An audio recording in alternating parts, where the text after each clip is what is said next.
Bismillahirrahmanirrahim. Assalamualaikum warahmatullahi wabarakatuh. Perkenalkan, saya Muhammad Deva Pratama, mahasiswa dari Teknik Geologi Universitas Trisakti Angkatan 2021. Di sini saya akan menjelaskan materi tentang geologi dasar, yaitu fault and stress. Apa itu fault atau sesar?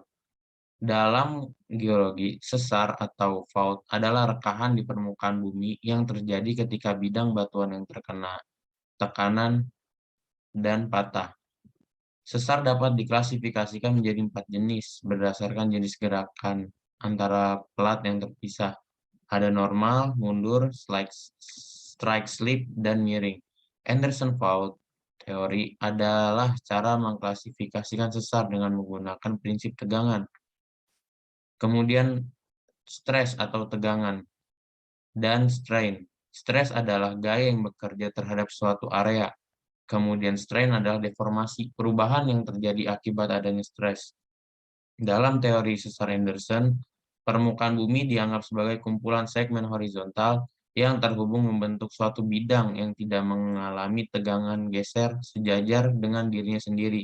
Model teori patahan dalam hal tegangan prinsip ini dilambangkan sebagai sigma, yaitu sigma 1, 2, dan 3. Sigma 1 selalu menunjukkan tegangan yang paling dominan pada setiap patahan. Oleh karena itu, tegangan itulah yang menyebabkan gerak. Kemudian sigma 3 adalah tegangan yang secara langsung melawan gerakan yang disebabkan oleh sigma 1. Oleh karena itu, merupakan tegangan utama yang paling lemah.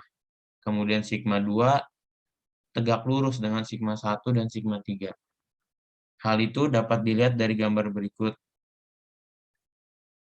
Kemudian jenis sesar berdasarkan arah perlepasannya. Yang pertama ada normal fault, yang kedua reverse fault, yang ketiga strike slip fault, dan yang keempat adalah oblique fault. Normal fault. Normal fault from when the hanging wall drops down in the relation to the foot wall. Extensional force, those that pull the plates apart, and gravity are the force that create normal fault.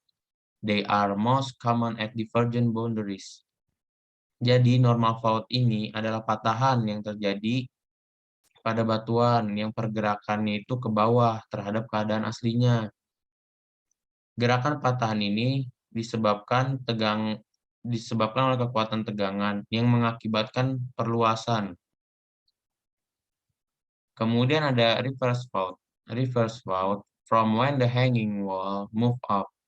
The force creating reverse fault are compressional, pushing the sides together. They are common at convergent boundaries. Jadi reverse fault ini adalah kebalikan dari normal fault, yaitu arah patahannya.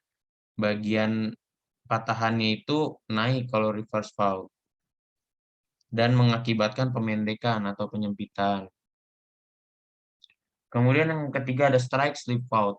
Strike slip fault have walls that move sideways, not up or down. That is, the slip occurs along the strike, not up or down the dip. In this fault, the fault plane is usually vertical, so there is no hanging wall or footwall. The force creating these faults are lateral or horizontal, carrying the sides past each other.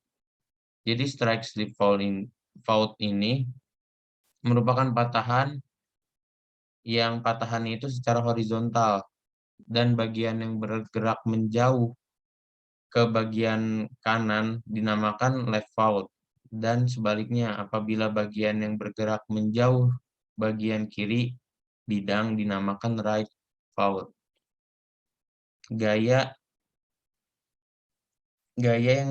yang mengenai sebuah batuan berasal dari samping atau gayanya itu melintang. Kemudian ada oblique fault. Although many faults have components of both deep slip and strike slip, the overall movement is usually dominated by one or the other. Thus, the experience considerable amounts of both are called oblique fault. A fault with 300 meters of vertical offset and 5 meters of left lateral offset, for example, would not normally be considered an oblique fault. A fault with 300 meters of both, on the other hand, would. Jadi oblique fault ini